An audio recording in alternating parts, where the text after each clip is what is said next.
episode 6 of the most beautiful, amazing Secrets of Hammerfast. Welcome, everyone. If you're watching us on Twitch or on YouTube, I am Ken Burlingsbeard, as you may know, and welcome to our fun D&D 5th edition stream. As I mentioned, this is our 6th episode. Glimmer Peak is the episode title. I have some amazing players. The crew is here with us, and we're going to get into it in a second. If you have been watching the stream, you might be familiar with the story, but to give a quick recap, our team is looking for a dwarf. The dwarf's name is Glitterdark, and the reason they are looking for Master Glitterdark is because he is the only surviving member of his clan. And the reason that's important is because they need him to authenticate a deed for a mine. And so they are looking for him so that their mine deed can be authenticated and thus accepted in the lawful society of Hammerfast, the city of dwarves. Last episode, our party left Hammerfast, actually escaped from it, with a very intelligent and very special white mare, a horse that you have been traveling with. The horse was brought to your attention by your companion, Durak, who is unfortunately not with us tonight, an amazing furbog druid. But we have not seen Durak since escaping from the city of Hammerfast. Our heroes have traveled south from Hammerfast to the region of Glimmer Peak, which is a mining town. Before we get into it, I will turn it over to my amazing players and introduce them. Playing Callie is our good friend, Kelsey. Kelsey, what can you tell us about Callie? Hey, I'm playing Callie. She's a halfling rogue. She's a former street urchin, wearing kind of beat up leathers. She has red hair, and she has a teacup pig named Rimpleton who accompanies her everywhere, keeping her company as she throws playing cards around and does hand tricks and things. Awesome. And along with Callie and her hand tricks is Kerjack, No Tusk, played by the indomitable Anastasia. Hey, Anastasia. Hey guys, hey everyone. What can you tell us about Kerjack, please? Kerjack is an orc from the tribe of the Blood Spears. He hopes to one day become a knight because of stories he heard, sort of fantasy stories that he heard from one of their captured prisoners. That's right, from his Bloodspear orc clan. And Yes. why are the Bloodspear infamous in this part of the world where we're adventuring? They laid an attack on Hammerfast. That's right. In hopes of finding lots of treasure. Indeed, they did, in fact, sack Hammerfast hundreds of years ago. And we're not actually very successful. They lost a lot of people and a lot of orcs to traps. So it wasn't even honorable death. And they decided, fuck it. They were like, fuck this. Yes. Well, honorable death will obviously find Kerjack. We're not worried about that. And yeah, that's just kind of it for him. He does not attack anyone unless they attack him first, or they are blatantly, terrible, horrible people. Yes. What kind of weapons and armor is Kerjack wielding and wearing? Kerjack wears no armor. That's right. But he does have a very wicked-looking greatsword that's just basically a piece of metal that has been hammered flat. That's awesome. Sick. Awesome. Not very pretty, but it's, very intimidating. And speaking of not very pretty, no, I think it's the opposite. Alaron seems like a pretty good-looking guy. I don't know, Anthony. You tell us. What's up with Alaron? Tell us about him, please. Oh, Alaron. He's a half elf, but uncharacteristically with bronze skin. Yes. So he's a little handsome, but he's also charismatic in other ways. So he doesn't really stand out as a particularly handsome person. Got it. He wears metal armor, and he carries a rapier around. So he's wearing metal armor, but he's a little lithe and dexterous. That's right. He was trained in a monastery, right? Yeah, that's right. He had both martial and scholastic training. So he's not brightest guy, but he could keep up with everyone else. Definitely, definitely. And joining us again after a little bit of a hiatus, welcome back, Pat. We're so happy to have you here. Thank you. Yeah, you're welcome. Thanks for making it. But you're reprising your role as Snorri, our resident ghost. Ghost! Oh, Raggy. Because if you are not aware, at this point in time, Hammerfast is a place where both the living and the dead, the ghosts, dwell. So Snorri is from the town of Hammerfast, but I will let you get into that, Pat. What can you tell us about Snorri, please? Sure. Snorri is a ghost dwarf. He, at the time of his death, or when he turned into a ghost, I suppose, was studying as a wizard's apprentice in under one of the local wizards. He just wants to do right by his people. He wants people to succeed desperately. He wants to help out people that aren't as smart as him. It might come off as kind of rude to some people, but he genuinely just wants to help.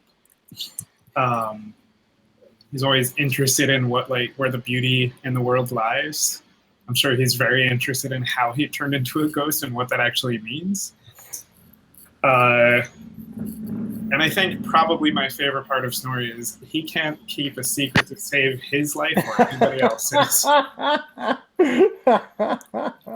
That's awesome. Good to know. Very good to know. Awesome. So those are our players. We are in Hammerfast, or rather to the south of it.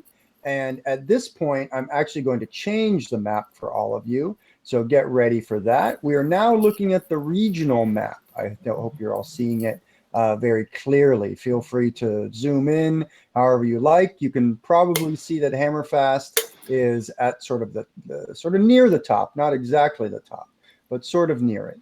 And so you might be able to then notice that there are a number of roads, roads, as some call them, in this area. Both the trade road that all of you are very familiar with, as that is what you took to Hammerfast, and then the iron route, which goes from north to south. And you have been traveling now along the iron route for a few days, as a matter of fact. If you guys can see sort of more towards the south or the bottom of the map, you might notice that there are a number of lakes. And so while you have been traveling along the trade road, or excuse me, the iron road, you've seen, of course, the very famous Forge Peak off to your east. It's the largest peak in this area and sort of looms over everything. You also last session ran into a refugee who was escaping, they said, from an undead attack. An undead attack that took place in the fishing villages around Lake Dunmere. You can see Lake Dunmere on the map represented in the westerly, sort of southwesterly portion of the map. And I'll just take a moment to say I love this map. Like, this hex map is so cool. Like, I'm just super, super into it. Like, it just feels really like appropriate. So I hope you're all enjoying it as well. As I mentioned, you all have been making your way south along the Iron Road. You know it's called the Iron Road because it connects Hammerfast with nearby mines. And so you've heard that Glimmer Peak is a mining town, but you don't know all that much about it. However, you have been running into caravans, sort of smaller caravans and traders who are moving between Hammerfast and the town of Glimmer Peak. And they have told you that the locals actually refer to it not by Glimmer Peak, but by Glare Peak for some reason. That's just their sort of nickname for the surrounding areas. because they think that the peak that the city, or rather the mining town, is named after, the Glimmer Peak, is really more of a grayish, glaring color. They feel like it glares down at them because it has an ice peak, so it's very hard to look at. So it's like a glare coming off of it.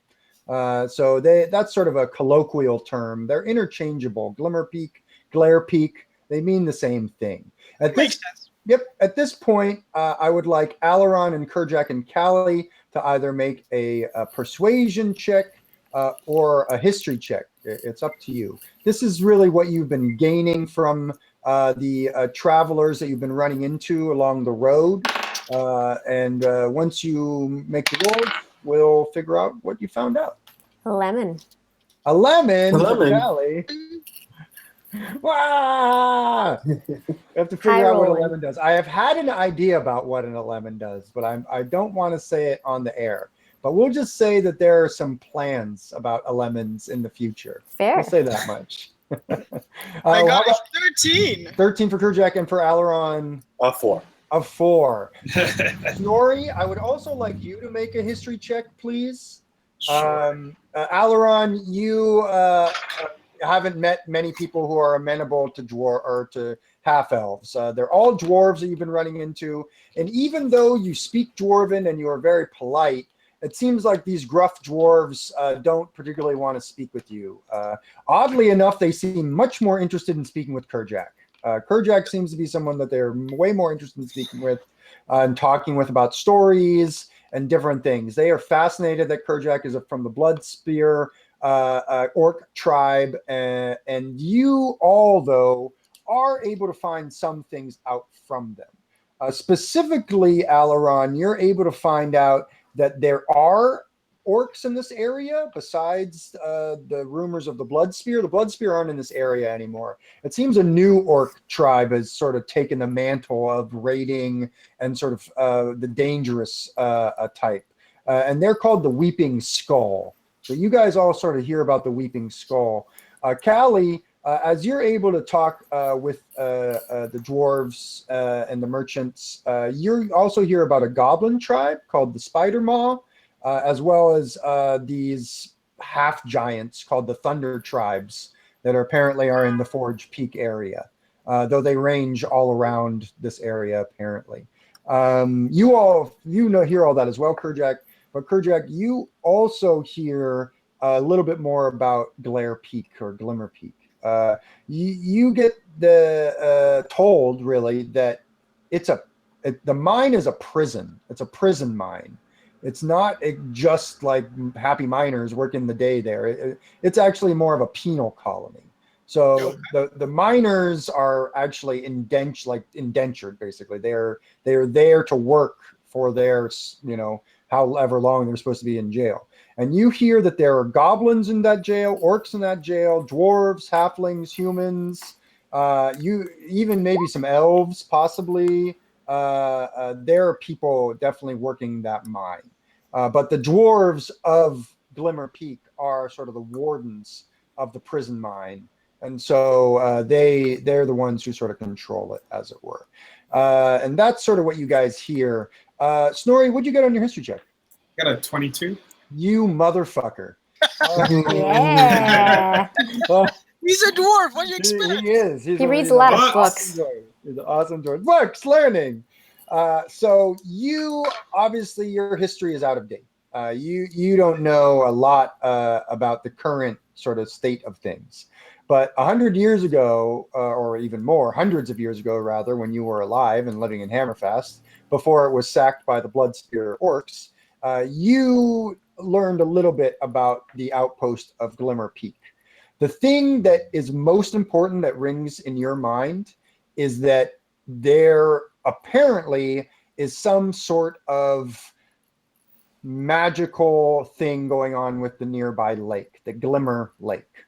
That this Glimmer Lake has some magical effect on it, and your mentor was studying that, and their presupposition was that there was some sort of Fey crossing there, possibly. That there was a way to enter the Fey Wild or to enter the Fey realms. It was through this lake.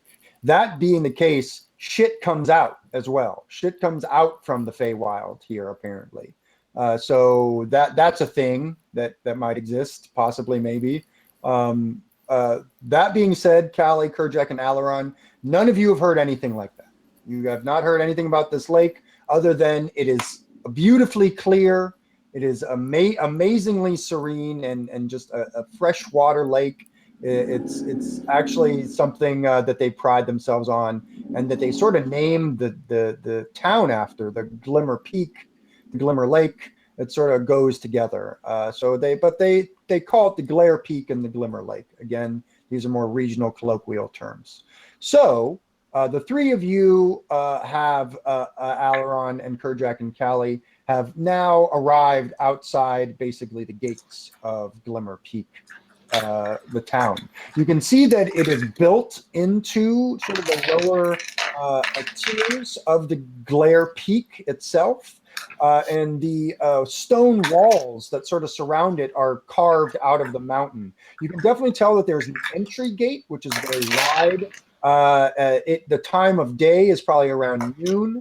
You guys are probably, I would say, a mile away from Glimmer Peak.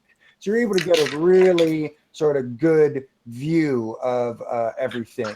And so you guys are effectively seeing it at a distance. And that's when, from behind you, you notice a weird puff of smoke or a cloud or something like that coming towards you, until you realize it is a ghost that you recognize, a dwarven ghost. What do you guys do? I approach the ghost. You what? I approach the ghost. Oh. I recognize him. I approach him. Yeah, he's there. I take out Rimpy. He's I watching. remember you from Hammerfast. Where ghosts go? Hi. I'm just glad that I was able to find you again. It's been a long couple days. You'd think 100 plus years would be a lot, but then the police come for you. How'd you get out? Well, here's the deal. I like you guys. I hope you like me too. Basically, if I'm going to stay in Hammerfast, which I would like to, it's a nice place. I got my studies there. But if I'm going to stay there, I need to find some living sponsors to kind of help me get a spot, Basically be a character reference.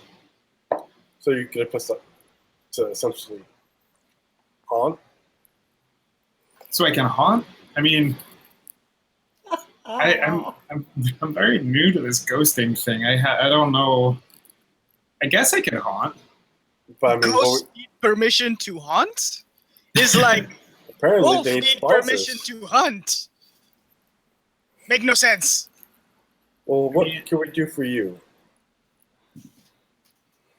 I just think it would be helpful if it doesn't have to be right now, but if we could go back to Hammerfast at some time and get a petition together to, let me go back to the tower. I have a lot of unfinished work. I was in the middle of a lot of very important things. Rimpy will sign it. Is dying not vacation? Like forever vacation? I never thought of it like that. Yeah, Rimpy the pig at this point sort of leaps out of Callie's hands and sort of goes over to Snorri and sort of sniffing he doesn't really have legs. He just sort of has like a wisp that's sort of at the bottom of him. I mean, he's more, you can tell what he looks like from the waist up. And Pat, can you describe for us what Snorri looks like a little bit more clearly? Sure. Anything he might be holding or carrying? Yeah, sure. So Snorri, like you said, he's kind of, as you go down his torso, it sort of gradients out into just wispy cloud. But as it goes up, you can see sort of the remnants of a robe, kind of like a heavy wool robe. And he's got a fairly neat beard. It's a little scraggly. I mean, he's young, so it's a new beard. And under his right arm, he's holding kind of like this big leathery tome. And the tome has, on the outside, it's etched with these very intricate patterns and like a couple of etchings of like a bird and like a humanoid kind of figure. And the tome itself is not spectral. It is material. It is solid. Yeah. So he's carrying around a solid book. Yeah, so I would say the rest of him is like this kind of blue, purplish, ghostly kind of color, and then the tome, it just looks like he picked it up. I would like to poke him. Very curious about this ghost material interaction. Like, Yeah. does a finger go through? It does. Though it's almost like there's resistance. Though it's like you're pushing into like a mattress or something like that. Like there is a bit of resistance before you sort of poke through, as it were. Snorri, are you just letting Kerjak poke his hand into you? Yes, and Yeah. Snorri's just sort of looking down, going, "Oh, huh, okay, that's new." What's Callie doing? Callie's kind of like watching, and she's trying to encourage Rimpy to get closer and sniff, see if there's any smell over there. Chad thinks you need a handbook for the recently deceased. Does he smell dead? You gain inspiration for that reference. Anastasia, you gain inspiration. No, I'm not joking. Oh wait, no. I mean it was a chat reference, not mine, but you know. Well, who said it in the chat? They just gave you inspiration. Yeah. What? Who said that in the chat? That was Never Fate. Nice, never fade. Never Thanks, fade. Tommy. Snorri's gonna try to reach down and pet the tiny little pig that's approached. Totally. So, could you make an animal handling check for me, real quick? Sure. Awesome. Yeah, you sort of reach down to pet Rimpleton, and he's been sort of standing up on his hind legs to sniff you. And what'd you get on your check? Got a 6. A 6, yeah. Your hand goes through his face, basically. So his face is now in your palm. And he's like, He's like it's like this sort of like muffled like wheel as he sort of shakes his head and then sort of backs up, basically. I'm sorry. I'm new to this. Is weird. It'll just take practice. I've never actually got the chance to try to use the whole speak with animals. Cool. Oh, word. So, let's say that you cast your speak with animals. Can you describe for us what your spell looks like? Like what's happening in game? Basically, Kerjak just crouches down, tries to make himself as small as possible, and stares at Rimpleton for 10 minutes. Okay, well, let's say, indeed, you guys are there for about 10 minutes as Snorri is sort of talking, and you guys are sort of chatting for a second and getting up to speed on everything. Yeah, 10 minutes goes by effectively, and then you, Kerjak, take 10 minutes to cast your spell. Does anyone else want to do anything in those 10 minutes? I'm going to see if I can slip a playing card through Snorri without him noticing. Nice. It started a thing. That'll be a opposed check, please. That'll be a sleight of hand versus a perception, please. 25. Oh, shit. I think you made it. As you are easily... Can you describe for us what happens? So I'm going to kind of like get closer to Snorri as we're talking. And then when he turns his head, I'm just going to whoop right through. and then afterwards, I'm going to be like, did you feel something at all? I don't know how much I can actually feel. Good. Never mind. Does he now have a playing card just floating in the middle of his body? Just No, like, she was able to slip it through, actually. She's that good with the playing cards. Noted. After 10 minutes, Kerjak, staring at the pig, Rimpy seems like he's been sort of like pouting a little bit, and he sort of looks up at you and he says, "Man, I don't know if I want to sponsor that guy." Kerjak can understand. Big. Yeah, well, tell all of them that I want my crown back. Oh, Callie. Pig want crown back. Oh wait, I want a giant. I want a nice. No, your pig wants his crown back. I don't have crown. I'm practicing giant. I Well, Why are lost we all crown. speaking in giant now? I lost crown in Hammerfast. Because I can speak much better. I speak fluent giant, but I do not speak fluent common. And why have we been talking in common this whole time? We could have just been talking to each other in giant. I don't think the ghost guy can speak in giant. What you guys talking about? Are you Maybe talking that's about how better. you're gonna sponsor me? That's so nice. Definitely not. Rimpy looks at you, Kerjack, and says, "I'm not fucking kidding. I want a crown. Kerjack will try to weave some grass into a crown. I don't want a grass fucking crown. I want a real crown." Wow, Rimpy's a diva. Yeah, he's a super diva. Oh, he's a diva. Let me tell you. Callie, Super diva. Piggy very upset. I think you need to deal with him. I'll take him back. I don't know what to do. This is why we don't let you talk, Rimpy.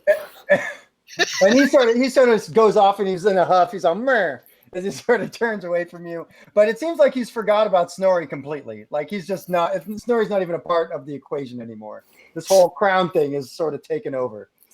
He's got a one-track mind. Yeah, he is a simple pig. How's the horse doing?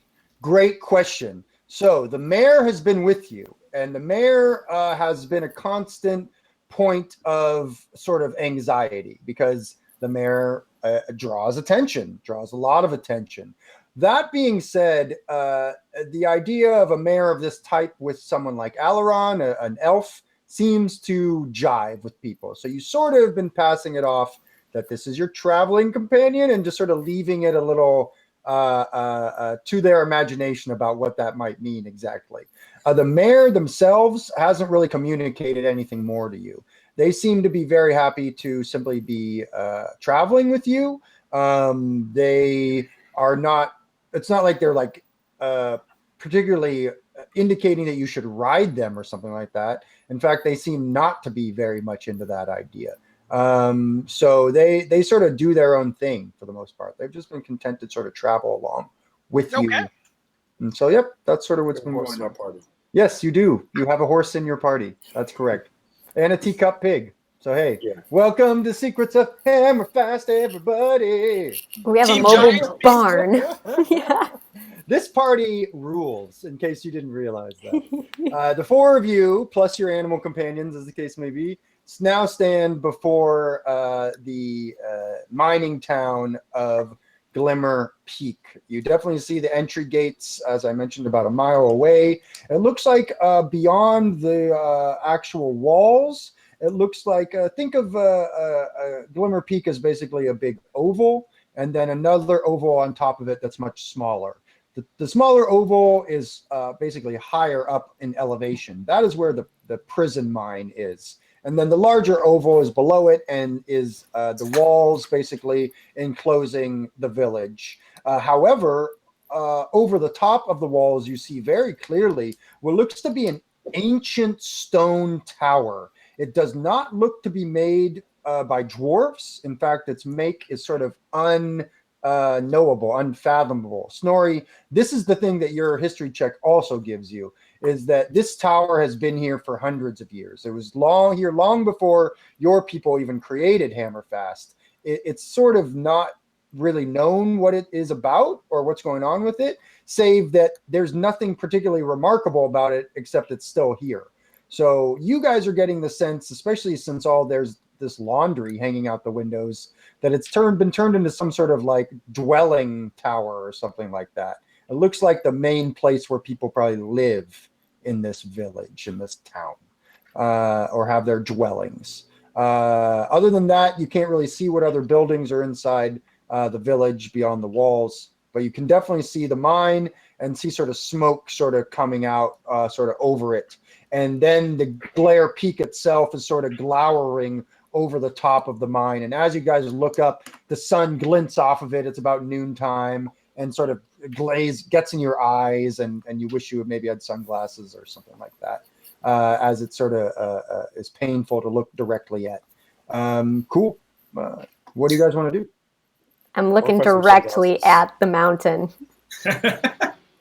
It's not good.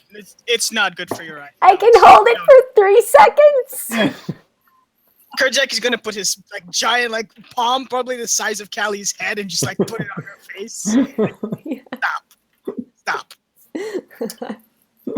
Don't need a blind companion. Like, I didn't sign up for that shit. Okay. Well, we How guess far we. away from the gates did you say? At this point, since you guys have been moving towards them, I mean, you're basically getting up on them at this point. And it looks to you guys like it's that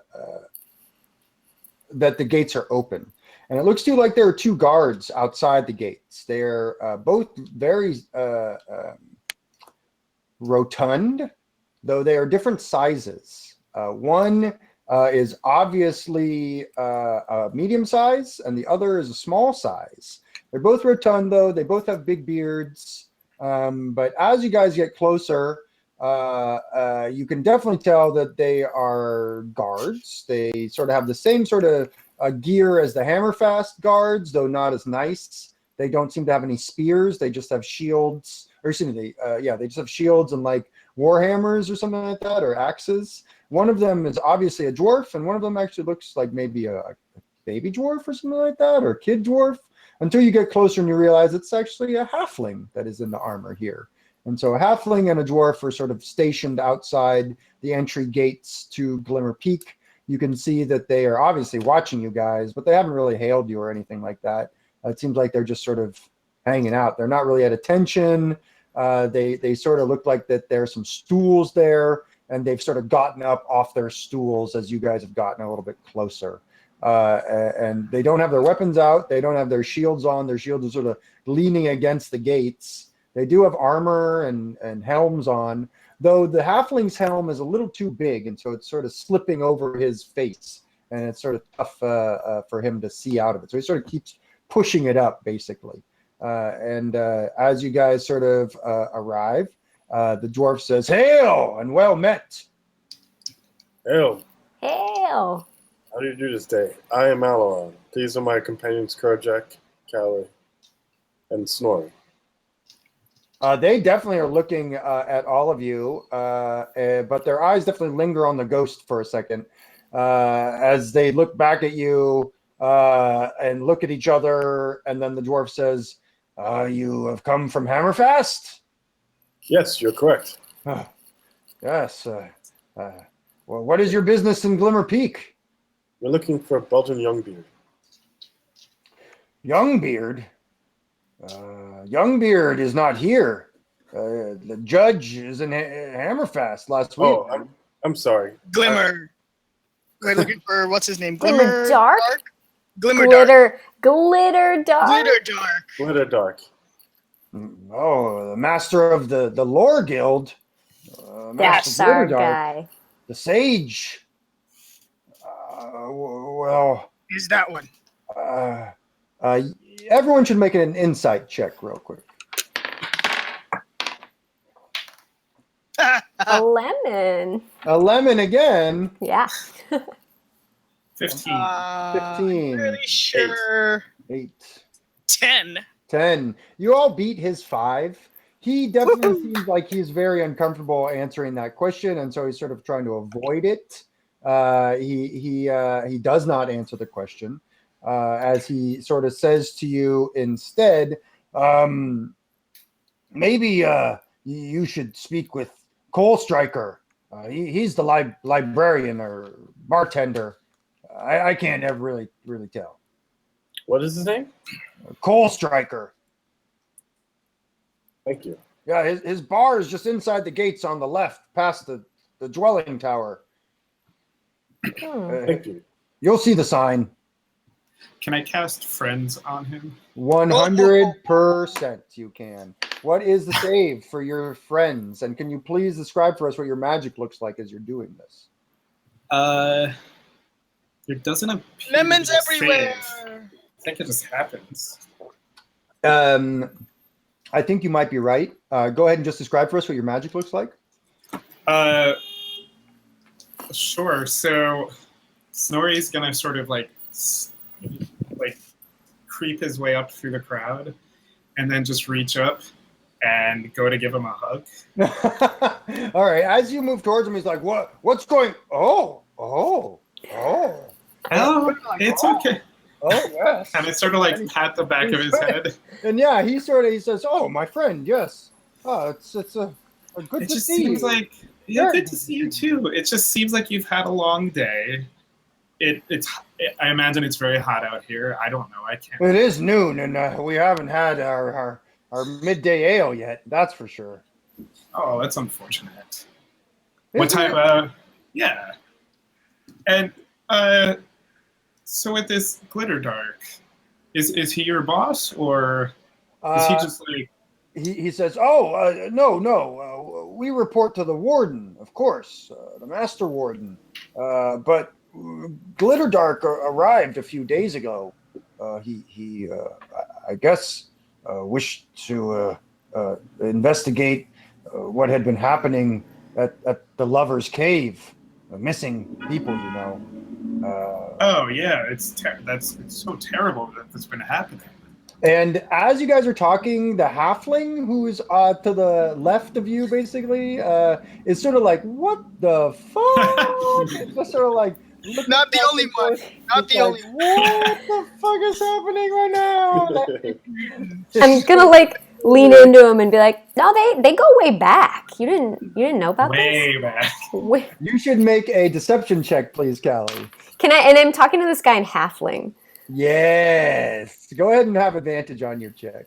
Oh yeah, 16. Nice.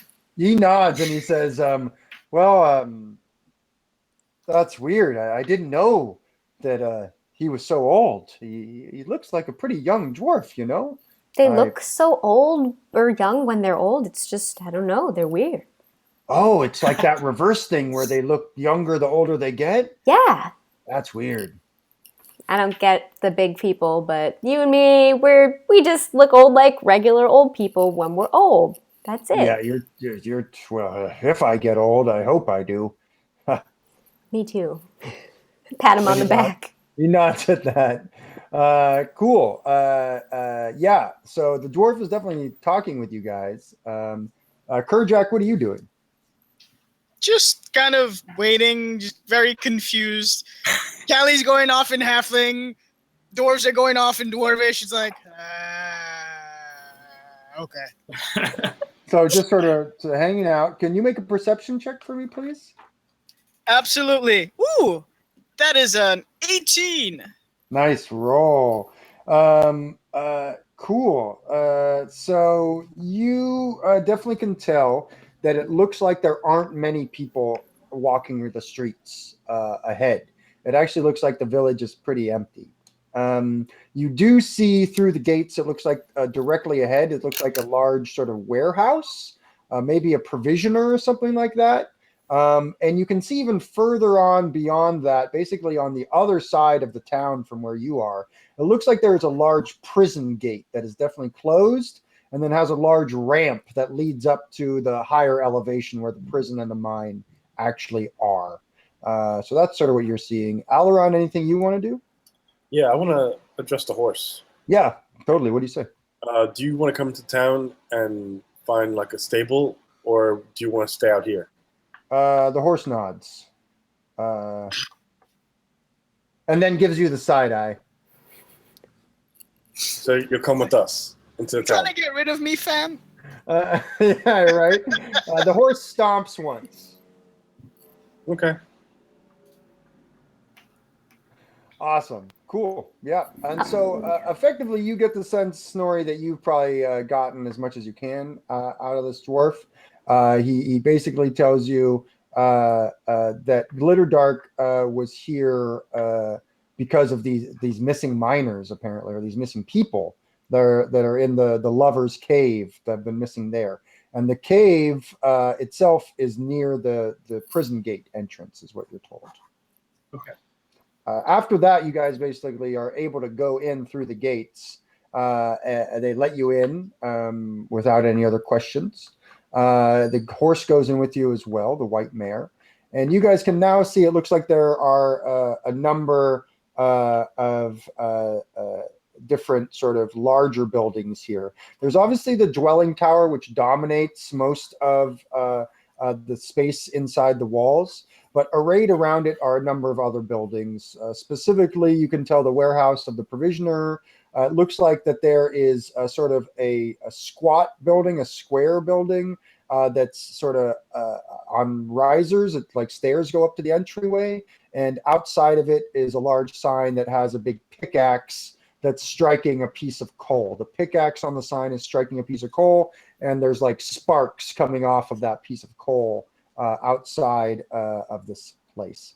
Additionally, you see it looks like there are some like shanties or some huts that have been erected outside of sort of, or adjacent rather, to the stone wall in sort of the northwestern part of the city. If you can think of the dwelling towers in the center, and the warehouse is in the east, the prison gate as the north, the entry gate as the south, and then obviously the bar, if you will, the library bar, it's been called, in the southwest. You see that there are shanties in the northwest. And that's sort of what you guys are seeing. There aren't many people walking around town, as I mentioned, even though it is sort of lunchtime. It looks like that the dwelling tower, there isn't much activity there, though you get the sense that that's probably where the people who are the prison guards or other people who actually work at the mine and the prison, instead of being prisoners there, where they live, and probably maybe some of the other people who maybe work at the warehouse or wherever they're, the bar or something like that. There is a stable, it looks like, outside of the bar. It is not covered, though, and you can see that there are a number of different animals tied up there, but there don't look like there are any wagons here. It does look like that there is a wagon trail, and again, none of the ground here is stone. It's all dirt. Only the stone walls are really stone. Everything else inside is sort of dirt, and you can see that there's a wagon track from the entry gates to the prison gates further on in. Where would you guys like to go? I would like to go to Cole Striker's bar. Yeah. Yeah. Let's get some ale. Oh, wait. We have to talk to someone. Let's go to Glimmer Dark, who is in the caves. Oh, And yeah. Cole Striker might have information. Yeah, before we go, I relay all that information that I got from the dwarf guard. Right. So, update everybody on the cave. And when we're in this town, is this somewhere that Snorri has been before, or he just sort of knew of the area? When Snorri was alive, this town didn't really exist. But the tower was here. The tower was here, and Okay. there were prospects of maybe a mine being here. Maybe it was being worked by a few, just sort of prospectors, but there definitely wasn't any sort of a settlement here or anything like that, and definitely not a prison. But you guys are getting the sense that this is where the prisoners of Hammerfast are sent once the law is done with them. Well, I could go for a drink. I don't know if I can drink them, but I'd like to try. I want to watch. I wanted information, so I think the best place would be in Cole Striker's establishment. Make sure have bucket. Is not good waste. Kerdak, talking giant. Snorri So- don't understand giant. Oh, Thank you, Kerjak. That means so much to me. I'll teach ya. I can speak it kind of barely. Callie speak giant as Kerjak speak common. Ha. Hey, it's a start. We all have to start somewhere. That's Teach the you all magic of this. learning. All the swears first. That's the best way to learn. Oh yeah, no. When you speak giant, the first thing you want to learn how to do is insult them. Yes. Orc is also really good for cursing. Oh, I have very, Ooh. very many choice words. I am looking forward to it. And I guess as we approach the bar, Snorri just goes, "Hey, Kerjack, check this out," and he floats through the door. Yeah. Totally. You float Kerjack. You flight through. What does Kerjack do? Kerjack can do that too, except door not stay. Then Kerjack opens the door. You do, and you open it to a sort of there aren't actually any. There isn't really anyone in here. It looks like this place is sort of getting ready, maybe to have people show up, but it is still open. The mayor goes over to stand by sort of the other animals in the sort of pen area, or rather, where the sort of the again, it's sort of more of an open stable or corral it's the best way to describe it. And this mare just sort of walks herself in there, leaving the the 5 of you, counting Rimpy, of course, to go into the bar. The bar itself is empty, like I mentioned. However, the way it's set up is sort of odd. It's almost like bisected in half, and one level is higher than the other. The higher level is probably about 5 stairs up, so a good, maybe 4 or 5 feet higher than the rest of the place, or the other half of the place. The bottom half looks to be like a long tap room with a bar and sort of a large mirror and some bottles and stuff like that, stools in front of the bar. And then it looks to you as if the upper part is maybe some sort of reading room or library or something like that. You can definitely see that there are books, bookshelves rather, up there, and it's sort of there are some soft lights that seem to be glowing up there. Other than that, you can't really tell exactly what's going on up there. But inside the bar, behind the rail, is a dwarf. Everything in here is dwarf sized. So all of it is made for dwarves. So it is just a little bit shorter and a lot bit sturdier. It all seems to be sized for their frames. And so the dwarf behind the bar looks very natural here in proportion. He has a very, very sort of bushy coal black beard. And he has sort of 2 sort of braids coming down on the sides of his head. Other than that, he's wearing what looks to be like a canvas sort of smock. And other than that, he sort of looks like he might have sort of the best way to put it is like a lumberjack shirt on, like a flannel shirt that's sort of rolled. The sleeves are sort of rolled up. And he sort of looks at you with narrowed dark eyes. He has big, bushy, dark brows. And he says, "Oh, visitors, welcome to Coal Strikers." Hey, Sean Connery, how's it going? I'll take it. His name's Sean. Sean Connery, I will gladly take it. I'm gonna Calling him head up to the bar and kind of reach up and set Rimpy on the bar and say, "My pig will have an ale, please." He says, all right. How about for you then, little lady? Just some water. An ale and a water. I'm the designated pig caddy, so I can't have any ale right You now. better watch that pig. Drunk animals are not welcome in here. That goes for you too. And he sort of points at you, Kerjack. I'm like, I take Rimpy down from the bar. Yeah. I think you're mistaking my pig and my friend. I think you owe my friend an apology, and my pig's thirsty, so you owe him an ale. Make a persuasion check, Callie. That throbbing vein in the forehead, is he's trying not to go ballistic? I got a 7. A 7. Awesome. He says, I was only meant in jest there, warrior. No need for any shenanigans now. How about a round for you and your friends on the house?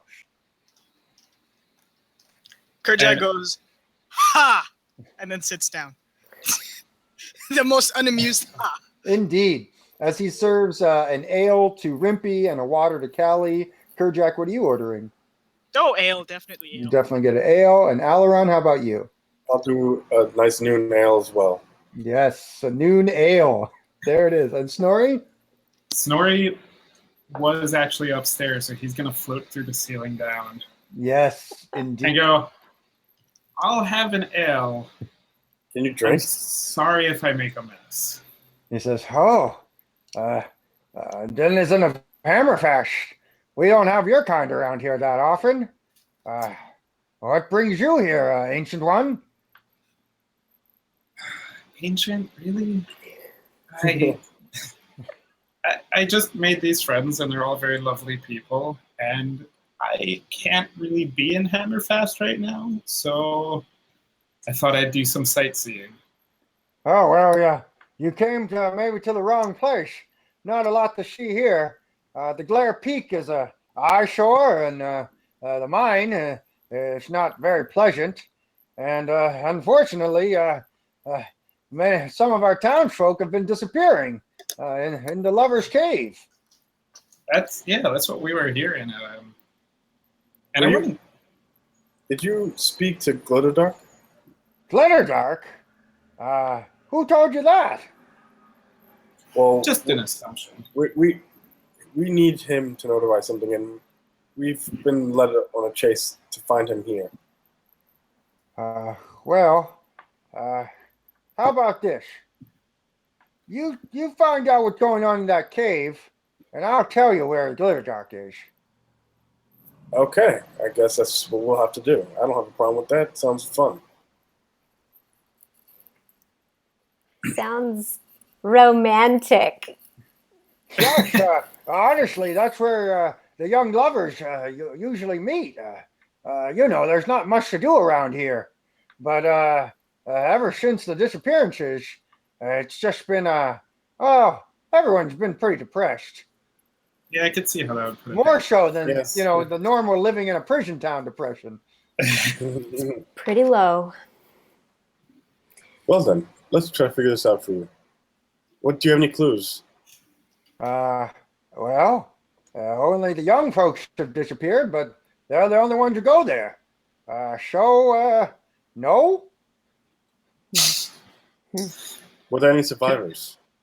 No, Any- only disappearances. Some guards went in there, but they said they just saw a dead body. So, yeah. Oh, well then that's a clue. Oh, okay. Then there's a dead body in there. Thanks. They Thank leave you for your help. dead body in cave. Yes, I guess they did. They were. They were, yes. I don't believe they brought them out, though the families were upset. The master warden said he wouldn't endanger his men on it. So that could be something. I'm sure the families would be very grateful if you returned their loved ones. Hmm. I think we should find out what's at the root of this. I'm willing to bet monster. Monster. That's the fear. And if something's in there, maybe it'll come out. But the master warden won't listen to us. He's too focused on getting as much ore out of the ground as possible. Where can we find the master? The master warden is in the prison. And what's his name again? I don't rightly know. He just sort of goes by Master Warden. Have you ever seen this Master Warden? Well, no. Interesting. I don't think that's part of the mystery story. Listen, this town wasn't here last time I was around. Yeah, I haven't been to this town either. They're But, Never dwarf heard of it. culture is really weird. I'm like, Okay. dwarves are weird. I'm gonna slither to the ground slowly and lay beneath Snorri in preparation for the free ale that will soon become mine. I was gonna go with bucket, but that's better. I had a backup plan.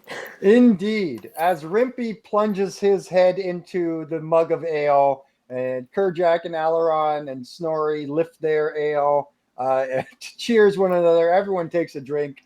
And Snorri, it is an odd feeling to feel liquid moving through you very slowly. It does, in fact, start dripping out the bottom of you and into Callie's mouth. I'm like, ooh, That's it's weird. chilled. It's chilled. It's chilled. Ooh, ectoplasm. I would just like everybody to know, in gesticulating like that, I hit my Fitbit steps for the day. Nice. Congratulations. Nice one. D&D helps you be fit, everyone. Remember that. Yes, good for Remember ya. that. I mean, the ale is no gut buster, but it'll do. Indeed. You guys have an ale. You realize Snorri probably can't drink anymore, at least not this ale. Who knows? Maybe there's other ales he may Ghost ale. drink. Okay, Ghost let's ale. stab But- the ale. Maybe it'll become ghost ale if you stab it really hard. Yes. Am I becoming a ghost now? I'm gonna start to look at my hands. Rimpy like rushes up to you and puts his like paw in your face, all worried, and is like looking at you really closely, making sure you're not turning into a ghost. Aw, thanks, Rimpy. He's looking out for me. He does that. But Coal Striker says, "Well, if the caves are on the other side of town, basically the northeast side, just right on the opposite of my bar." Right. Thank you. Well, before we go, is there anything you could tell me about your library upstairs? Oh, you take a shine to that, did you?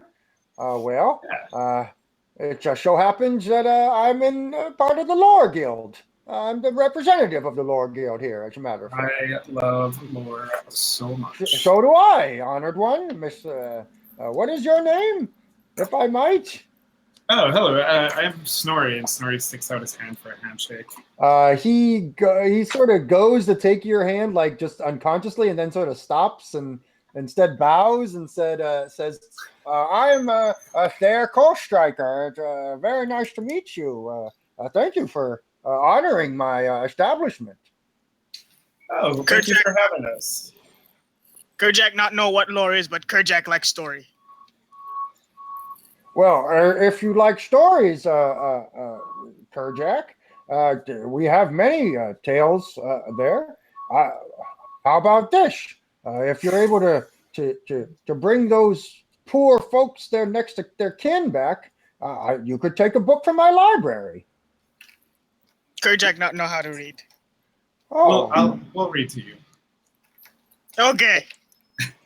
Meet you at Yay. bedtime, Kerjak.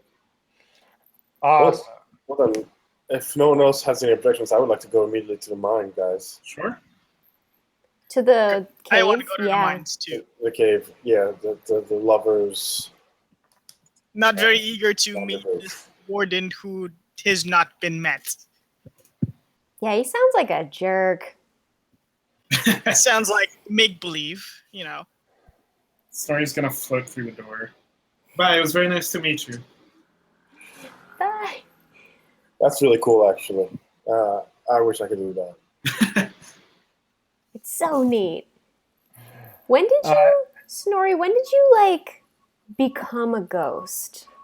I mean, like, when did he die? When did you get, when did that happen? It's still pretty rough to talk about. I'm not entirely sure. Oh, yeah, well. I mean, and only rough in that, like, it's hard to remember. I was in that tower, and I saw the orcs coming, but I saw them from a distance, and I was hiding, but I don't remember being attacked. Oh, But other than that, I'm not sure. that they did. They didn't kill you. It was something else, I'm sure. Just like to put out, sins of the father, not sins of the son. Just saying. Well, I'm I've heard just. that saying. I'm gonna very quickly walk forward away from this awkward moment. It's like, nope, let's not talk about orcs and killing. Yeah, okay. That's awesome. Well then. As we go towards Apparently- the cave, Snorri's just kind Never of muttering like, I don't remember my throat being slit. I don't remember being stabbed. I don't remember being poisoned. He's just sort of going through a list.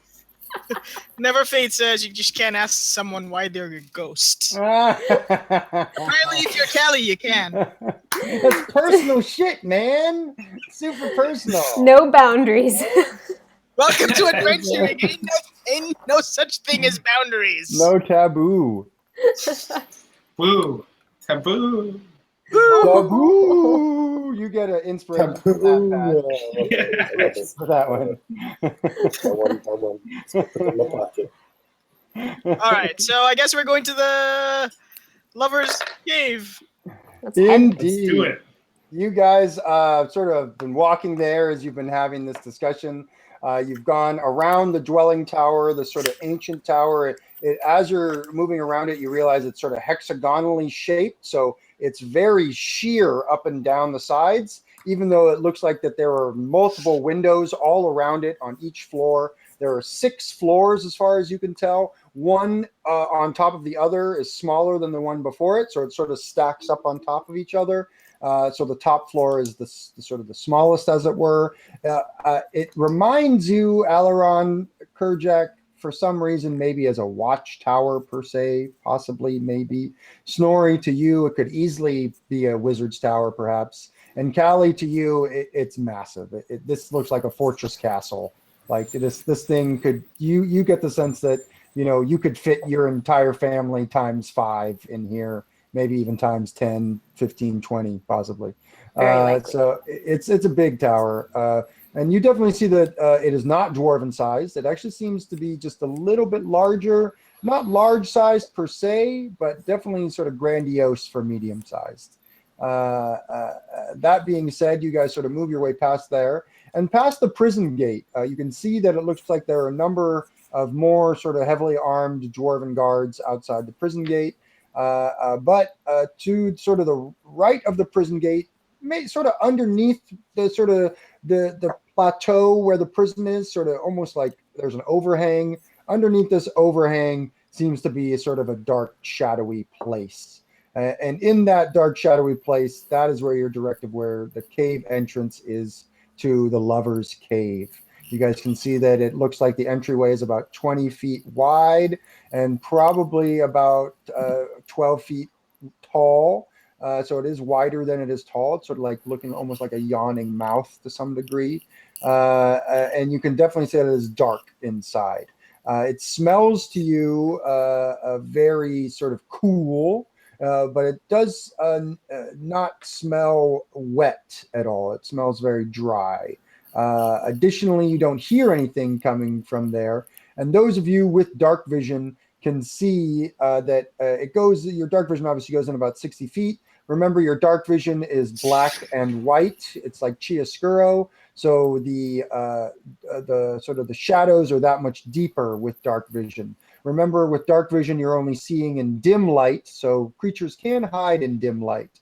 So seeing by bright light is really the best because you can see in sort of color, full color, and you can see everything 3D. Whereas if you're looking at things with dark vision, it's more black and white. And that means that sort of the dark parts are that much deeper darkness. Cool. So that's sort of what you guys are seeing as the cave sort of opens up and narrows then pretty quickly thereafter. And it looks like it goes probably about 40 feet in before turning to the right. But you don't see anything in that sort of wide entryway, except for maybe some refuse, like maybe an old shoe and like a belt buckle or something like that, like maybe some rinds from some cantaloupes, like just like refuse is basically in here. So it does have a little bit of I guess, of a trashy smell as you're coming in here. Blech. All right. Kerjack, you can see in the dark, right? Yes, I can. Do you want to, like,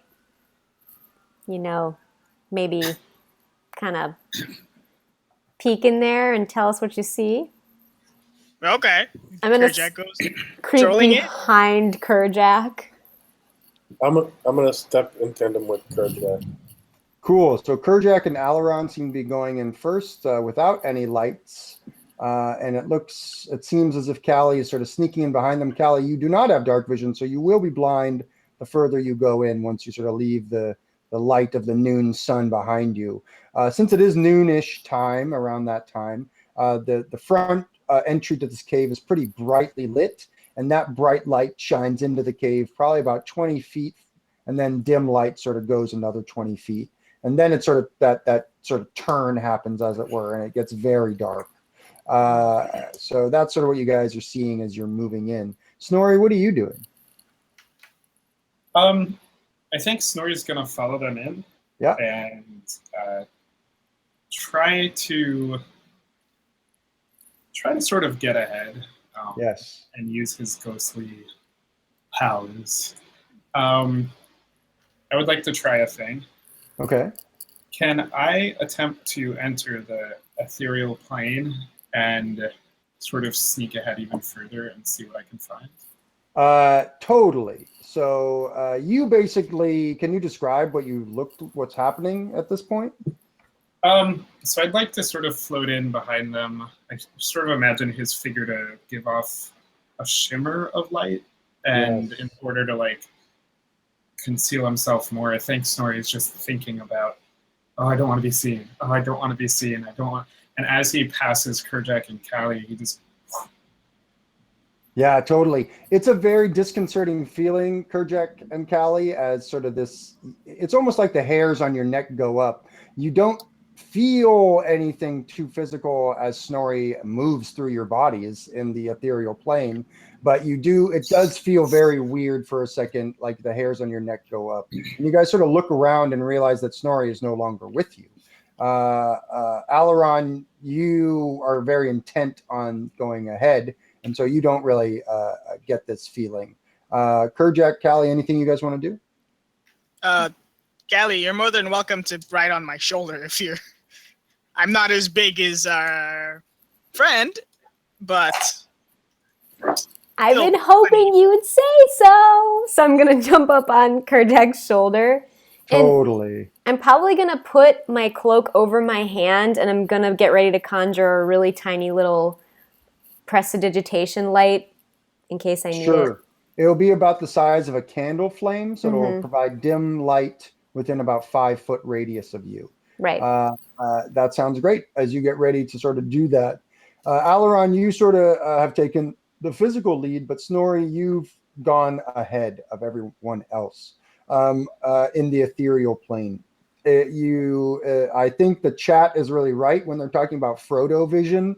I think that's exactly sort of what you're having right now. And way to call it bloviating method. That's totally what is going on right now. Yes. Snorri, you definitely are sort of seeing this in sort of Frodo vision, as it were. Everything is sort of negative, right?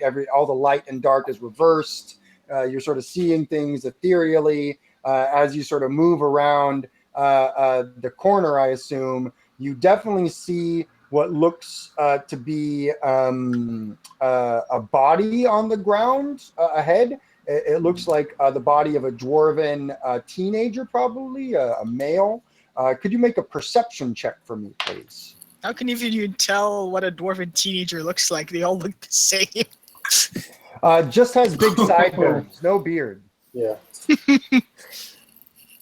I got a 1. A 1. Yeah, you definitely see that what I am just saying. Anything that you want to do? Did you say it's a body or is it just a head? I said it's a body. It's a body. Okay. And it sounds to me like you want to examine the body. Is that correct? Yeah, I'll do a quick sort of pat down. I don't know. I'm looking for like if there's any visible wounds or like visible cause of death. Totally. Can you just make a medicine check for me, please? And in the ethereal plane, this will be a disadvantage. Okay. 10. A 10. That's really good. The best that you can tell, it looks like that this creature suffocated, and Okay. that's the best I can say. It looks like, yeah, that they there are no visible marks on their body that you can really tell here with your dark vision, or rather your ethereal sight at this point. Yeah, that's the best I can say. Is it looks to you like, yeah, that they just maybe stop breathing or something like that. Alaron, Okay. you're next around the corner, basically, and you definitely see this body ahead of you as well. Once you come around the corner, you see that the Lover's Cave, it looks to you as if there's another chamber. It looks like it's basically a 20 by 20 chamber, and it looks like that there are two other exits off this chamber, sort of to your left and your right on the other side of the wall, basically across the cave from you. You definitely see the body, though, sort of in the, not the middle of this open cave, but more towards the entryway that you're at, probably about 10 feet away from you. What would you like to do? Oh, also, there's like a sort of a weird shimmer that is above the body at this point. I would like to figure out what killed this Cool. person. So you move over to the body as well, and you can make a medicine check if you'd like to. You're also in the dark, so you're seeing in dark vision. And don't forget, if I gave you advantage before, that you can use that to get, or rather inspiration, you can use that to get advantage on a roll. That's 10. 10. Yeah, you get the same sort of feeling as Snorri, that this creature, it looks to you as if, the best way I can put it is it looks to you as if, yeah, that they, the best way I can put it is yeah, that they maybe they suffocated or something like that. The reason that you think about that is because it's like it looks like their vessels maybe burst in their neck or something like that, like their blood vessels. But you're not very good at medicine, so that's sort of all you're getting right now. Kerjak, you and Callie sort of come around behind Alaron. What would you like to do, Kerjak? Well, Kerjak sees Alaron checking out the body and says, "How did he die?" Seems he was suffocated, but by what in this area? It worries me. Is there anything in his mouth? It's a Like good in his question. throat? I open his mouth. Is there anything interesting there? It looks like his tongue is black, which is definitely a sign to you that he was choking as he died. Like all the blood in his tongue burst, sort of the blood vessels did. And so, yeah, that's definitely an indicator to you that he was strangled somehow, maybe, or choked to death, or suffocated somehow. But there are no marks on his neck that you can see. It doesn't look like someone like put their hands around his neck and choked him. Callie, what are you doing? You're in complete darkness right now. Gonna say, well, I'm gonna strike a big blazing torch up. Oh, good lord. Kerjak just goes, ah! Sorry. Oh, I can see. Board me first. Oh yeah, sorry. Ah. Awesome. So, keep Callie, can you make a perception check for me, please? Sure thing. And don't forget that you have your inspiration if you want to use it at any point. Oh, thank you. Oh, I have one too. Yes. Yes, you have inspiration, and Kerjak has. Or no, it was just Kerjak and Snorri. Wasn't Right. it? I don't think I have one yet. I'll earn it. Sorry, your inspiration is revoked. Take it. No. No. Well, I guess I got an inspiration. 11. In that case. lemon. A lemon, my favorite number. Awesome. Yeah, as you strike up the torch, something odd happens, and what happens is that you realize that sort of there's this dead body in front of you and everything like that, but you realize that there are some very odd, inky sort of blots on the ceiling. And as you realize that, they drop off the ceiling, trying to land on you and your friends. And we should all roll initiative as everyone is surprised, Oh, except no. for Callie. And I again, wasn't. you can, you are not surprised, Callie.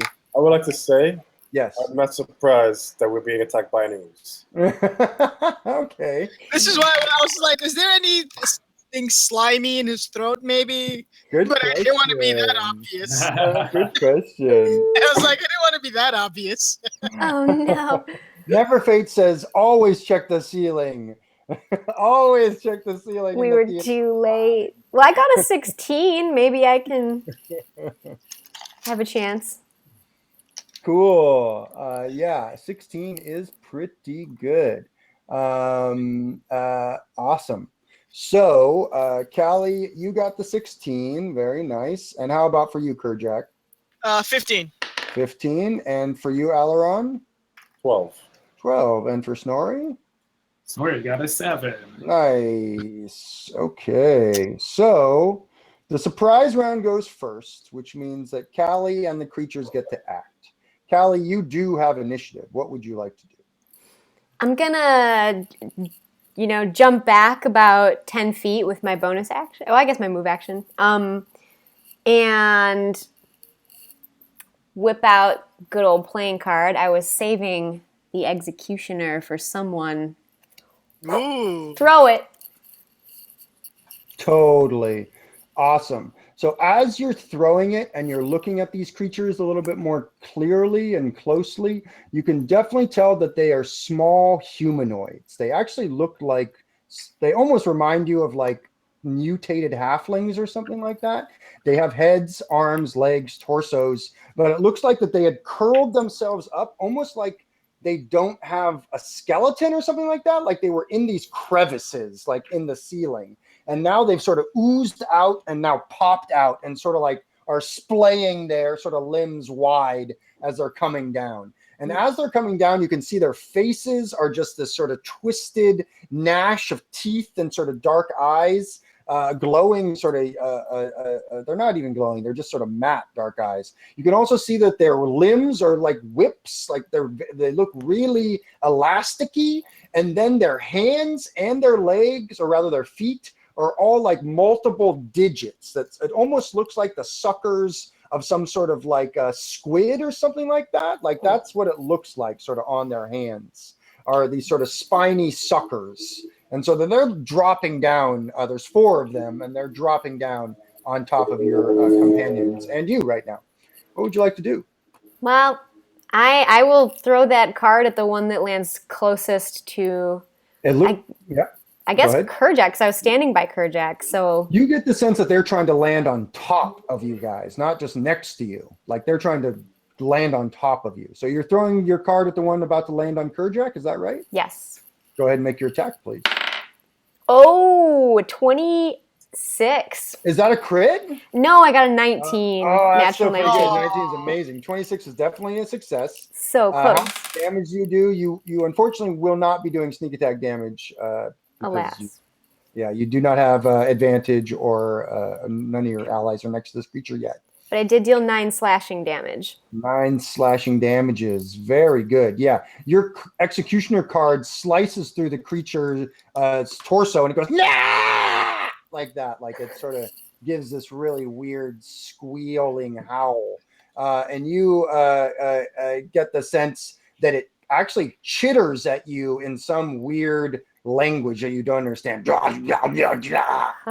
Gross. Yeah, it's definitely maybe cursing you, or who knows what it's saying exactly. Cool. They go and they do drop on all of you. They're attempting to basically wrap their claws around you guys. Callie, they're going to attack you first, hitting armor class of 12, which is not enough. Kerjack, they're going to attack you next, hitting armor class of 17, which is definitely enough. Alaron, they're going to attack you third, hitting armor class of 16, which is not enough. And Snorri, you are also attacked with a 10 on the die, which definitely... I have a question. Oh, you're ethereal. Yes. It's ethereal, that's right. So they don't even see you, actually. So Alaron, it'll be another attack against you for a 16, Sorry. which also misses you. So basically, Alaron, 2 bounce right off of you, exactly, as you sort of tang, tang, tang, are knocking them off. Kerjak, one lands on your head, claws your face for 6 damage, and wraps itself basically around your upper torso. It's grappling you. And it basically feels like eel skin. It feels like sort of slippery, and it feels like this thing doesn't have a skeleton. Like it's just like maybe has cartilage or something like that. Like it's like trying to hang on to like some slippery eel. Like it's just like all over you, like trying to suffocate you and trying to wrap its whole body around your face, basically. Callie, the one that tried to drop on you, obviously missed you, and it lands right next to you, and it's like, and it's trying to like basically jump on you. We go back to the top of the round. That was our surprise round. So Callie, you go again. What would you like to do? Awesome. Is there a way I can maneuver into sort of a flank position? I guess Yeah, you're directly next to Kerjak because you were basically on his shoulders. So you sort of dropped off his shoulders. So you're adjacent to Kerjak and both of the creature. You're obviously adjacent to the creature that is attacking Kerjak, and the creature that attacked you is also adjacent to Kerjak. even if I'm throwing a playing card, is there a way for me to gain advantage? If like, So unfortunately, making a ranged attack in melee circumstances gives you disadvantage on that ranged attack. However, that's basically it. However, though, as a rogue, you could obviously disengage with your cunning action if that's something you want to do. what Move away from people. I may instead just quickly pull my dagger out of my boot. It's basically a short sword to me, and I'm gonna stab at one from a flanking position next to Kerjak. The one that's attacking Kerjak or the one that's attacking you? I think the one attacking Kerjak. I ahead feel and make your responsible. I blinded That's him a little. the same one that you hit with your Executioner card, so it has taken some damage already. Indeed. So I got, another 26. Nice! Rolling you definitely good. Get sneak attack on this one. How much damage do you do? I do, that's 5, 6, 7, 8, 13. 13 damages. Nice. Please describe for us how you defeat this creature. Nice. Ooh, I'm going to use the momentum from drawing my blade out to kind of like jump up and stab into this creature's gross midsection. Yeah.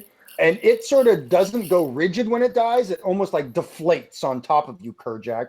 Almost like some sort of nasty mop or something like that. And then it just sort of sloughs off of you as you sort of shake it off, as it were. Kerjak, it is your turn. You can now sort of see a little bit more clearly. Callie, you had mentioned that you lit a torch. I'm assuming that's in one hand, and you have now your short sword in the other. Yep. So Kerjak, you have your sword, obviously, and you see that there is one of these smaller. They are small creatures. Like I said, they are humanoids, but their limbs are more sort of like almost like tentacly type movements, and their hands and feet are like those weird suckers, like I was talking about.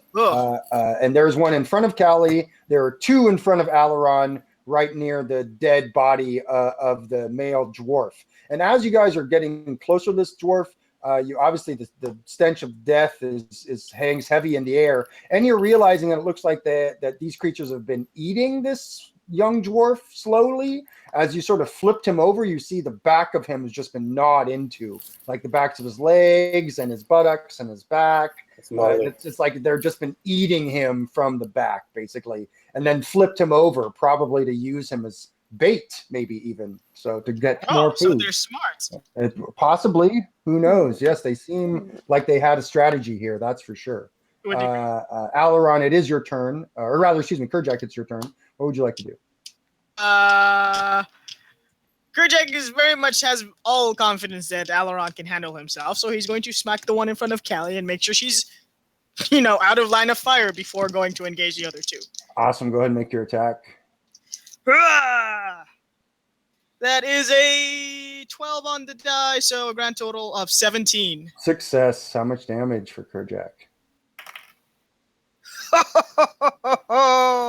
Snake eyes! Oh! That's a grand total of 5. 5. Don't forget that you do have inspiration. Don't forget that. Get inspiration allow me to roll damage die again? No, but it would allow you to roll with advantage on your next attack. Alaron, it is now your turn, unless Kerjak, you want to. Wait. Are one of these creatures close to me? Yeah, 2 are, in fact. They both try to land on you. Me. Now one's to your left, one's to your right. You see like the weird shimmer still above the body of the dwarf. a better question would have been, is there a wounded one standing next to me? No, there is not. Okay, cool. Then I'm going to take a fresh stab out of the one closest to me, or one of the ones close to me. Go ahead and make your attack. Left or right? Left. Got it. 13 versus reflex AC. I'm sorry. I wasn't listening because chat is making me crack up right now. They're saying 2 1s is like an 11, and then one of them is just like, so Get a lemon. Get a lemon. And so you hit armor class 13. Is that what you said? That's what I said. That is not enough, unfortunately. As you try to spear one with your rapier, and it just sort of snakes out of the way and ducks. They're sort of, think of like Power Rangers, like putties. Like that's sort of what the movements are doing.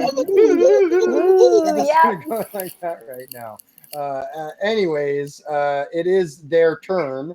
And one of them attempts to grab you, Alaron, hitting an armor class of 16. And the other one crits you. Crits you. They will do 10 points of damage to you, and you are grappled by them as they spring up and wrap all 4 of their arms and legs, or rather 2 arms and legs, their 4, as it were, appendages, around your body and head, as you're sort of now grappled and they're trying to begin to suffocate you. So I have a question. Are they close to Kerjak? No, Like no, they're not. Right. There is one close to you, Kerjak, Which is Callie. and it does attack Callie. And you Then can definitely I smack it. you can definitely use your reaction to smack it, as you are a sentinel. It's like, you shall not hit her. Callie and Kerjak protecting each other. We're friends. So, can you use inspiration before or after attack You rolls? can definitely roll it after. It's fine with me. All right, I'm going to spend my inspiration to attack Go again. ahead.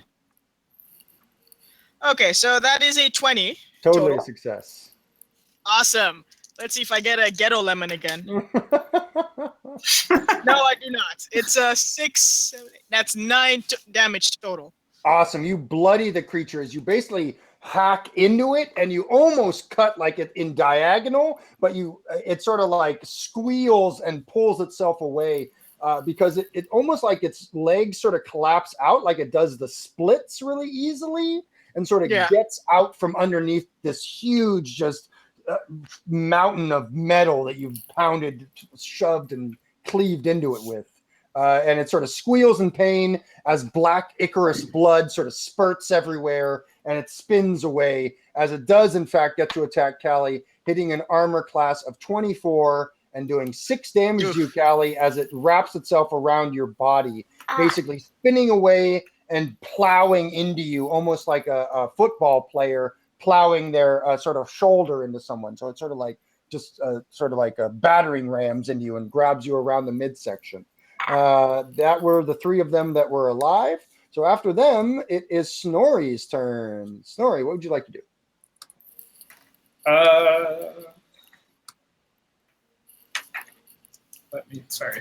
I'm realizing we didn't talk about what kind of weaponry that I potentially picked up. So I'm going to assume I haven't done that yet. Yep. Are there any of that?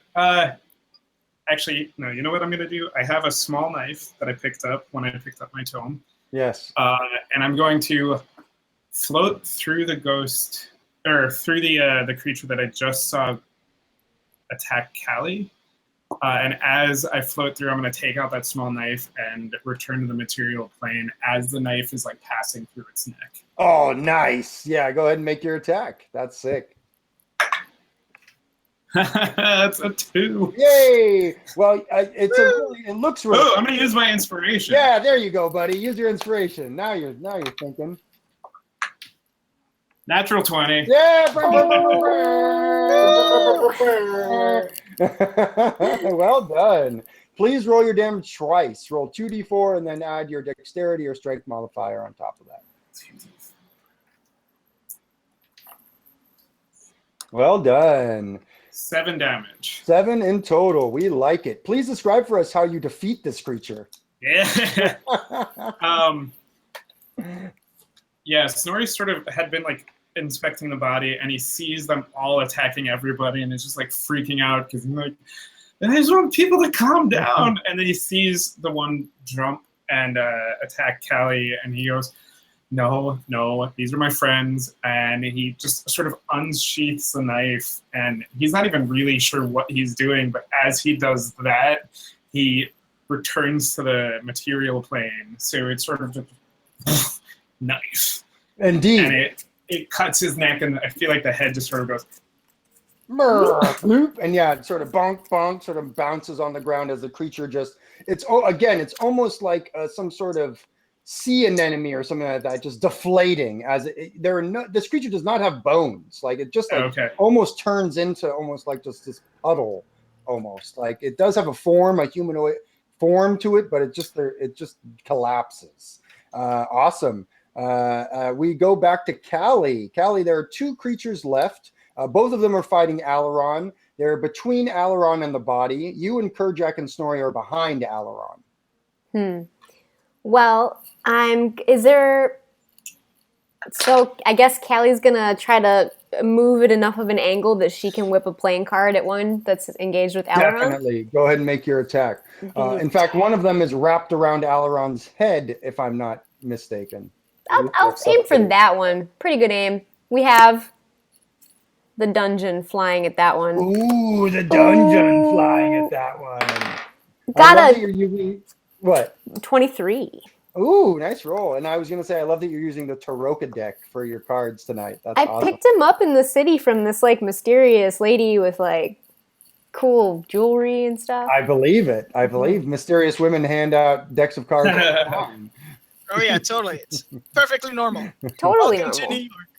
Welcome to New York. How much damage do you do? I dealt 7 slashing. 7 in total, and you did sneak attack damage on top of that? Oh, do I get sneak? It's for the card. Do I get sneak attack? Yeah, of course my you do. God. I mean, Alaron is technically threatening the creature that you're throwing the card at. So that's 16. 16 in total will definitely bloody the creature as your Donjon card basically pierces it in the back and then comes out of its shoulder. Like it just goes right through it as it's like, ah! And it's like, sort of like you get a reprieve, Alaron, as you're able to take a breath. As it has not gotten off your face totally, but it definitely has leaned back to give you a second to catch your breath. Anything else you want to do, Callie? Taunt it in my best giant insults. Awesome. Mm-hmm. Yeah, you do. You've been practicing the ones that Kerjack has been teaching you, and so you're yelling at it in Giant. And I'm just going to throw out the hashtag Team Giant speak right now because I love that you guys are speaking Giant all the time now. It's so awesome. So Kerjack, you're up next. What's good? Kerjack uses his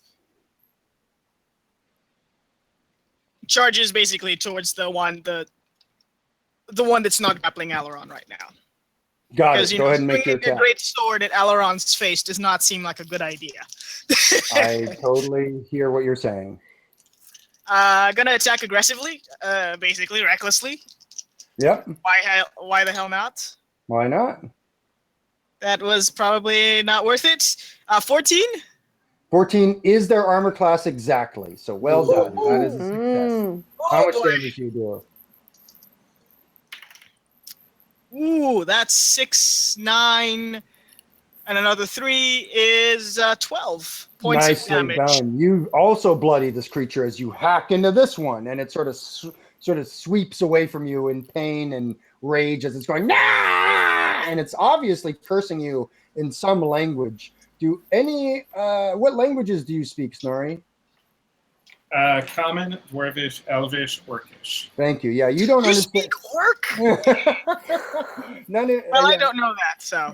None of you understand what this creature is saying, unfortunately. Kerjack bellows in its face. Good hearty Orcish bellow. Yeah, definitely.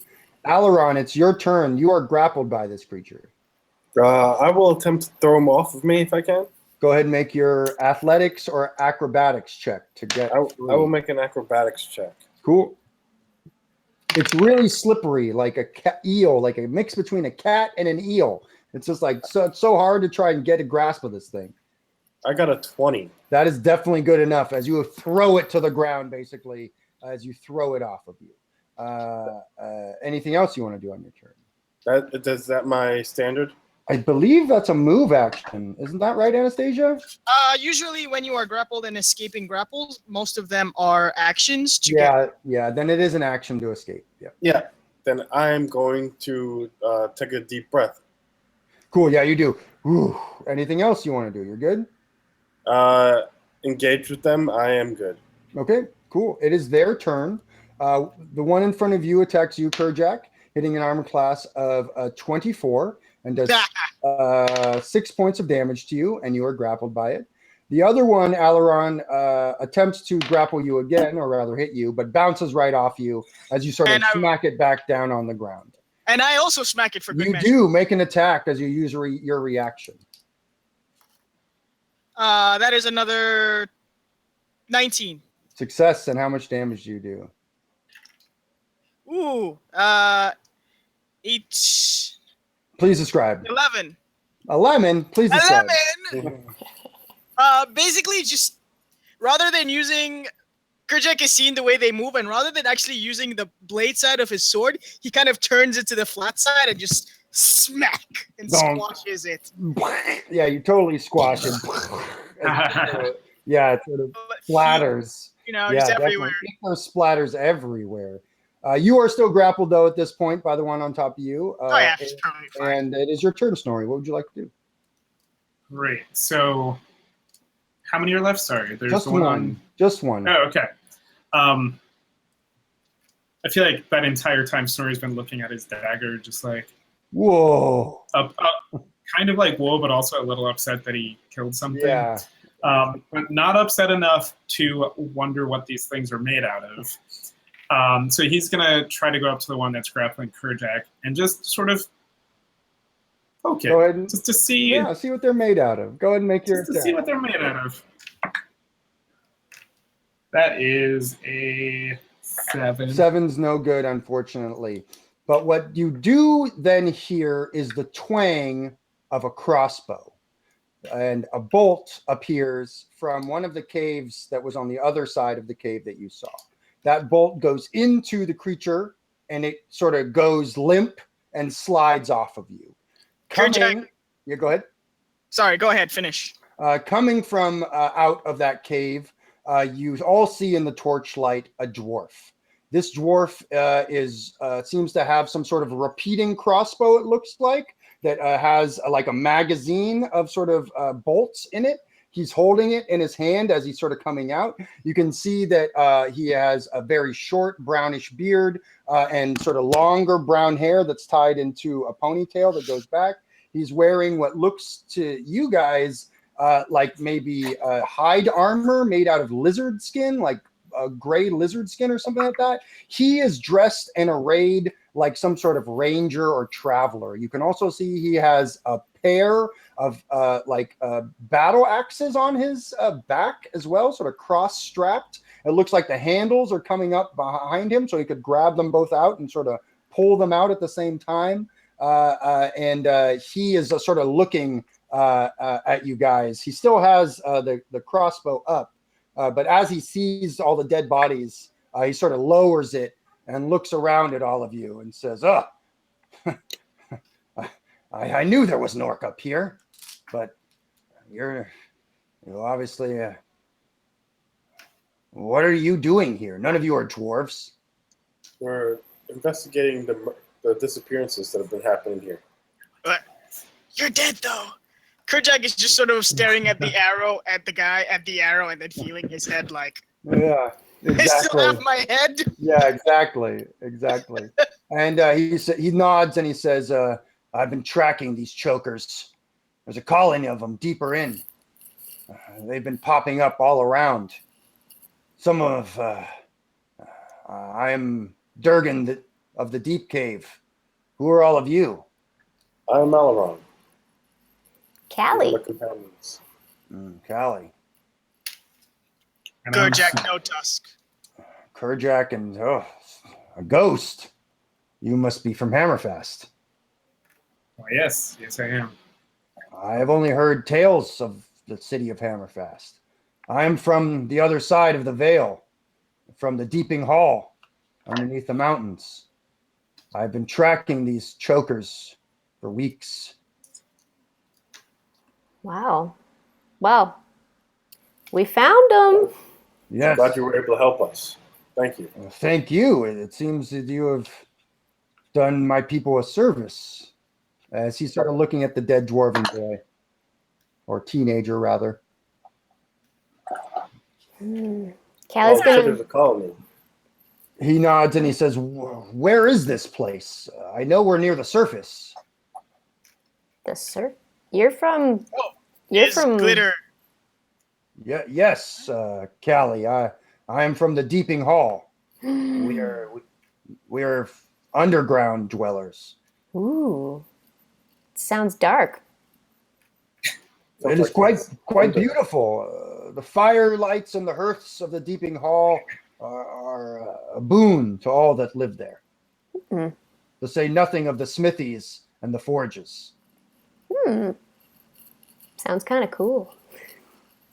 The Deeping Hall is a wonder to behold, but it is not for everyone. Callie will kind of nonchalantly kick some of the dead chokers while talking to punctuate her words. So like, so now that we smash these guys for you, what are you gonna do now? You wanna come back to the city with us for some ale? Ale does sound good, but this was only a small pack of them. My fellow cavers, they had gone after the larger horde, the larger cell, a brood of them. They had made their way towards the surface, but towards, I believe, part of the surface that was very wet. It seems it's wet in this area as well. Is there some sort of water near here? Yes, there is. There's a major river that runs through, not too far from I here. think it's a lake. It's Glimmer Lake. Oh, yes. They are attracted to caves near water so that they can live and fester in their colonies.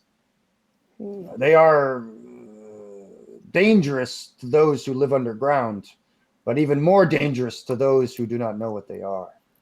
And they like moist caves. I'm sorry. I'm a terrible person. You are an amazing person. You're an amazing person, and I'm very happy that I'm here today. West Cape's are fun. I agree. Callie's least favorite word is moist. She like flinches when you say it. Many people feel that way. Just like Never Fate. Never Fate feels that way.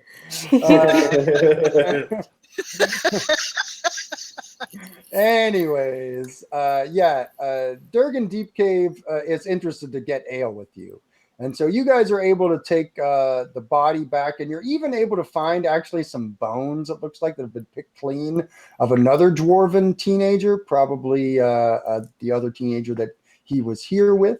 And you are definitely able to sort of wrap these bodies up, or these remains rather, in sort of a cloak and bring them back to Coal Striker's bar, inn, if you will. It's more of a bar, tavern. Tap room. It's just called the Coal Striker. That's what people call it. And so he's very happy to see you guys, and he definitely gives you more ale. And Durgan's there as well. He, meaning Coal Striker, sort of busies himself with informing the families of what's going on. And Durgan's talking with you guys, and he's saying, how close is this other river, this other body of water? Well, Aileron is good at maps and stuff, right? Cool. You guys can make a survival or history check. It's up to you. I'll make a 15 survival. Nice. Snorri, you're more than welcome to do this as well. That's a natty 20. Not 20. Got an 18. No, that's no 20 though. 18. Wow. And Snowy? 17. Wow. 17. Aileron is the lowest with a 15. Yeah, seriously, So, guys. Aileron, you definitely know that the lake that you've heard about that's near here is Lake Dunmere, and that's where these fishing villages were that were being attacked. You had been told by Albie, the halfling refugee, that they were being attacked by undead, is what he told you. But you know, who knows if who knows if that's what. Could have been mistaken. He could have been mistaken. Who knows?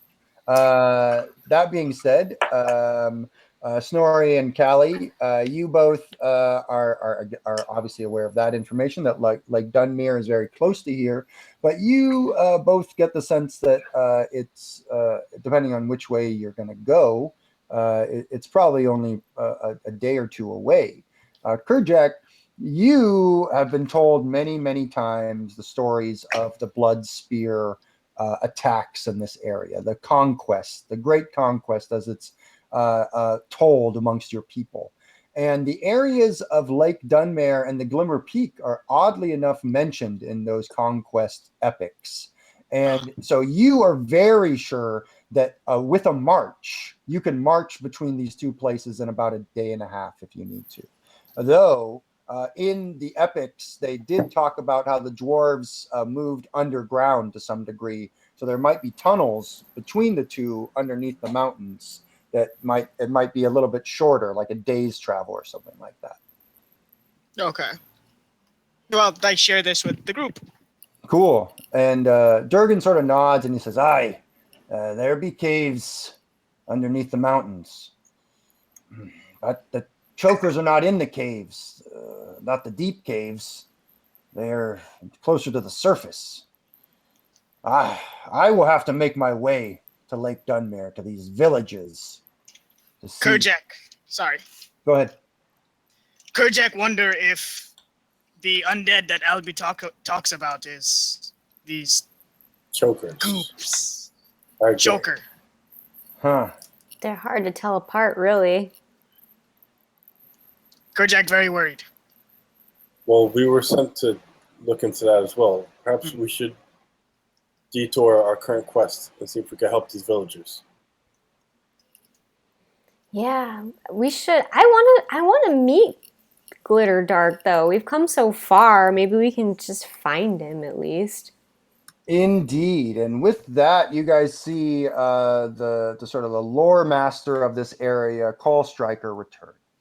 And he says, well, I really do appreciate what you've done for the people here of this town. It's a sad thing, really, but what you're saying sounds horrible. I'll give you what I promised.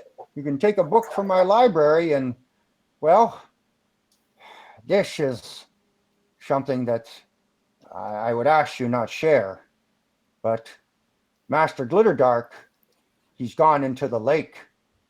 There's a castle underneath it, a castle of the Fae, and he has gone to visit them. If you're seeking him, you will need to go there too. Thank you. Do you know how we will be able to get into the castle? Yes, I believe I can help you with that. One of my tomes can, that's for sure. And that is where we're going to be ending for tonight, unfortunately. So thank you all so much for watching and for tuning in, either on Twitch or on YouTube. We love you, chatters. Thank you all so much for hanging out with us and for your comments and for being a part of this. You make it that much more fun for us. So it's just so awesome to have you guys be a part of it. So we will definitely be back next week. But this is the end of chapter 1. We will be mixing up our crew a little bit. So we'll have a new crew and a new tale to some degree, though I guess you can all probably guess where it's going for next week. We'll pick it back up. I am Ken, Burling's Beard. Please find me on Twitter. Shout me out if you want. I'm really looking forward to PAX Unplugged, which is going to be coming up in November. I don't know if any of you guys are heading out there, but if you are, maybe we can say hi. Thank you so much, Kelsey, for playing Callie. Where can we find you if we're looking for you these days? Yeah, you can find me on Facebook, Twitter, and Instagram under the Arcane Library, and on the Awesome. DMs Guild as well. Oh yeah, you put out an adventure on the DMs Guild, didn't you? I did a few weeks ago. I put out Yeah. a free adventure for 5th level players. It's free, so totally scope it out because go get that free adventure, get that free content. yeah. Awesome. And Anastasia, thank you for playing Kerjak. We're sorry that we're going to miss you for the next part of the adventure. You will definitely be missed, and thank you so much for playing and being so awesome. Kerjak has had such a big impact, I think, on this game, and I know that the fans love him. So where can we find you anywhere while you're out? Or no, will the Negazone have Probably swallowed you completely? Yes, vanished into the ether. Then For the West then Coast. we'll look forward to having you back when you return from the ether, much like Snorri. But Yes. you go be your ghostly self wherever you need to, and we'll look for your return. All right. Anthony, thank you so much for playing Alaron. Where can we find you? You can find me on Instagram at I'll Allow It, spelled with I'll Allow with an E. And then you can also find me at AnthonyLilo.com. Nice. Very good. And thank you again for coming back, Pat. We're looking forward to having you be a part of the game now for the next chapter. So we'll get ready to see Pat's face a lot more, everybody, which we're really excited about. And where can we find you? What are you up to these days? What are the projects on the docket? A lot. You can find me on Twitter at Pat Cartelli. And just look there. There's so many. Just things. look there. Awesome. Well, thanks again, everybody, for watching. And definitely do check out the other episodes of this chapter, episodes 1 through 5, which are on YouTube. But until next time, we're signing off. We'll see you later. Bye, everybody. Bye. Bye. Bye, everybody. We'll see you later. Until next time.